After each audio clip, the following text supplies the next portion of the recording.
Assalamualaikum warahmatullahi wabarakatuh.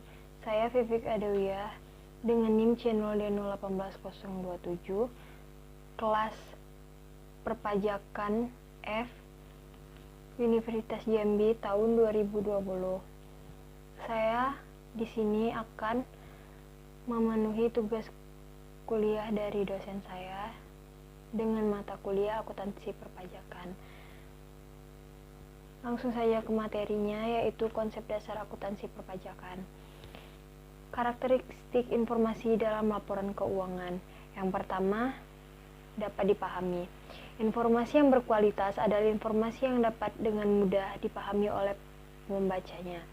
Begitu juga dengan laporan keuangan, juga harus disajikan dengan baik dan sesuai standar agar pemakai informasi laporan keuangan tersebut bisa dengan mudah memahami laporan keuangan tersebut. Walaupun demikian, kesulitan pemakai untuk memahami informasi tertentu tidak bisa dijadikan alasan untuk tidak memasukkan informasi itu ke dalam laporan keuangan, karena laporan keuangan harus transparan. Yang kedua, relevan. Informasi dikatakan relevan apabila dapat mempengaruhi keputusan ekonomi pemakai, yaitu dengan cara dapat berguna untuk mengevaluasi peristiwa masa lalu, posisi keuangan, dan kinerja di masa depan, serta hal lainnya seringkali didasarkan pada informasi posisi keuangan dan kinerja di masa lalu. Inilah yang dimaksud dengan relevan. Oleh karena itu, dengan laporan keuangan yang relevan akan menjadikan pemakai informasi laporan keuangan sehingga dapat mendukung atau mengubah suatu keputusan yang akan diambil nantinya. Kemudian keandalan. Informasi memiliki keandalan jika tidak memiliki atau bebas dari pengertian yang menyesatkan, kesalahan material, dan penyajian dengan tulus atau jujur. Keandalan informasi juga akan mempengaruhi relevansi, karena jika informasi yang disajikan andal, maka akan semakin relevan. Begitu juga jika informasi tersebut tidak andal, maka akan berpotensi besar untuk menyesatkan pemakai informasi. Keandalan informasi dipengaruhi oleh yang pertama, penyajian jujur.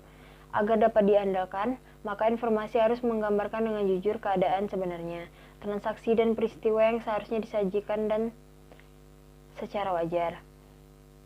Yang kedua, substansi mengungguli bentuk. Jika informasi dimaksudkan untuk menyajikan dengan jujur transaksi serta peristiwa lain yang seharusnya disajikan, maka peristiwa tersebut perlu dicatat dan disajikan sesuai dengan substansi dan realitas. Yang ketiga, netralitas. Informasi harus diarahkan pada kebutuhan umum pemakai, tidak bergantung pada kebutuhan dan keinginan pihak tertentu.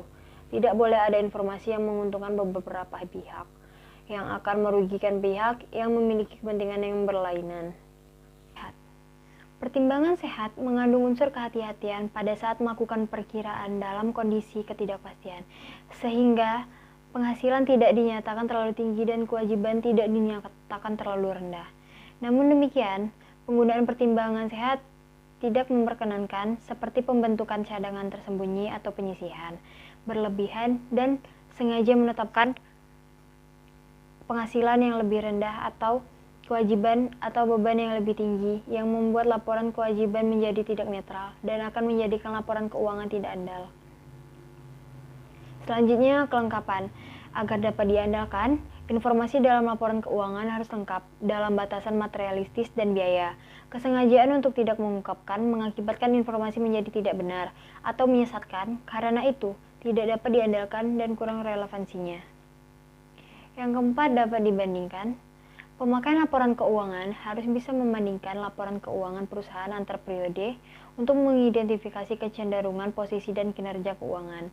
Pemakai juga harus dapat membandingkan laporan keuangan antar perusahaan untuk mengevaluasi posisi keuangan secara relatif. Saya akan menjelaskan tentang akuntansi perpajakan. Akuntansi perpajakan adalah suatu seni dalam mencatat, menggolongkan, mengikhtisarkan, serta menafsirkan transaksi-transaksi finansial yang dilakukan oleh perusahaan dan bertujuan untuk menentukan jumlah penghasilan kena pajak yang diperoleh atau diterima dalam suatu tahun pajak untuk dipakai sebagai dasar penetapan beban dan atau pajak penghasilan yang terutang oleh perusahaan sebagai wajib pajak.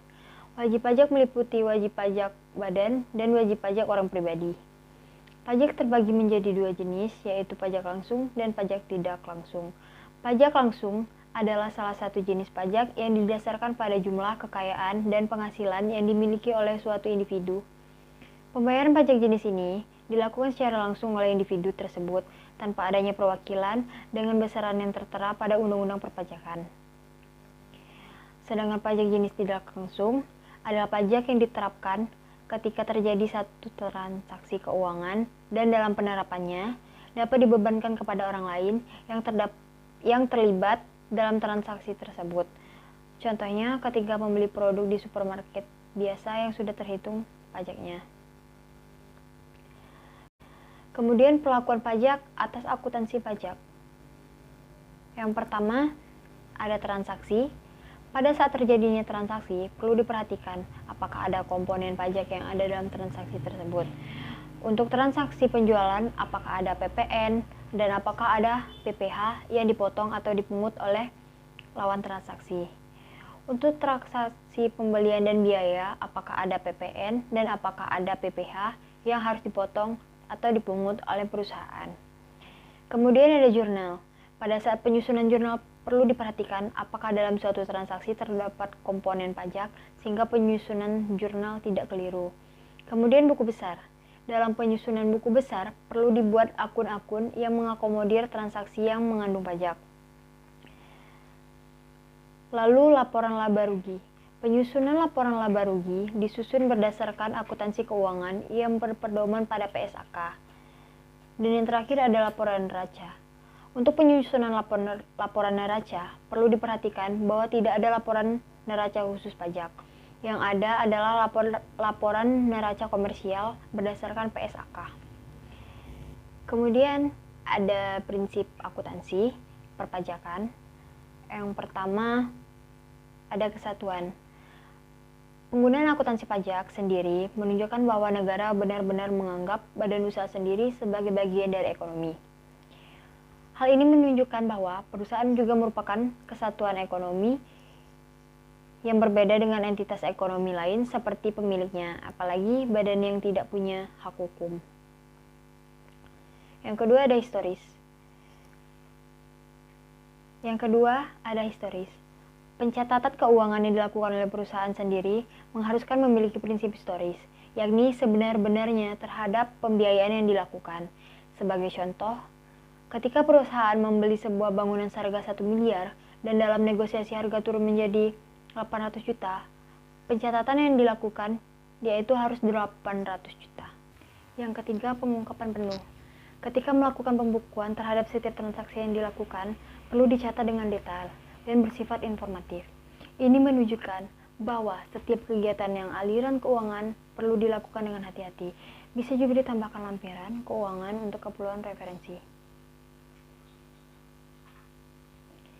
Selanjutnya ada fungsi akuntansi perpajakan. Yang pertama, pencatatan yang sangat mendetail dalam pembukuan perpajakan sendiri bisa menjadi sumber perhitungan dan strategi tentang bagaimana pajak akan dilakukan di masa depan. Ini sama dengan menjadikan kegiatan ini sebagai bank data yang menjadi dasar keputusan terbaru. Kemudian, keberadaan kegiatan ini menjadi kemudahan tersendiri bagi perusahaan untuk melakukan perhitungan sendiri terhadap kegiatan keuangan yang dilakukannya. Metode ini dianggap lebih transparan sehingga tidak perlu ada ketakutan kesalahan penghitungan dari petugas serta mempermudah proses pembayaran pajak. Terus, pencatatan seperti ini menjadi petunjuk bahwa sebuah perusahaan telah melakukan kegiatan dengan performa yang baik juga.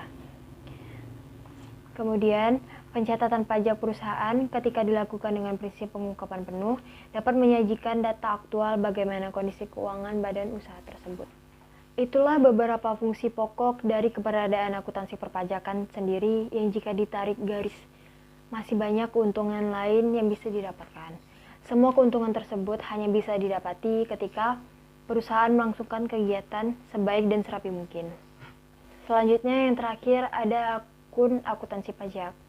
Yang pertama neraca. Dari sisi aset, terdapat nama-nama akun sebagai berikut, yaitu pajak dibayar di muka, dan pajak dibayar di muka bisa disajikan sebagai biaya dibayar di muka dalam aset lancar.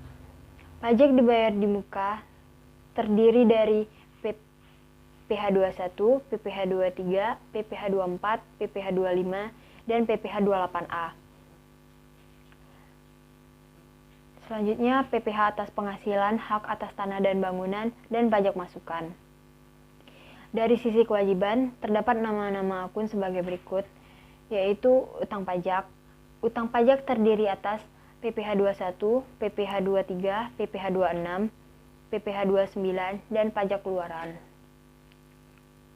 Selanjutnya yang terakhir, laporan laba rugi, yaitu beban pajak penghasilan, PBB, pajak masukan yang tidak dapat dikreditkan, dan bea materai dicatat sebagai bahan operasional. Sekian makalah dari saya. Wassalamualaikum warahmatullahi wabarakatuh.